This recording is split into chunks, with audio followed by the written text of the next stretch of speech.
Vjosa është duke rritur goxha prurjet nga të dyja degët e saj. Nga informacionet më të fundit që kemi në Memaliaj, aty ku kemi edhe një shkallë matës,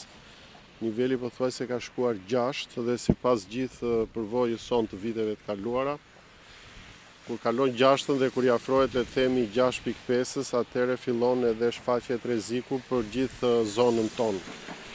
Pra qoftë nga krahu i Vlorës, qoftë nga krahu i Fierit, fshati Ferrat, fshati Novosel, dhe pastaj sigurisht ndofta për shkak ose duke u nisur nga niveli i prurjeve që për momentin nuk e përcaktojmë dot, ndofta edhe diçka pjesa e poshtme, le të themi në fushat e Darzezës. Domethënë këto janë pak a shumë pikat e rrezikut, ndërsa pjesa sipër Vjosës, pra duke filluar në fshatrat e Frakullës, të Cakranit kështu me radhë, edhe për shkak të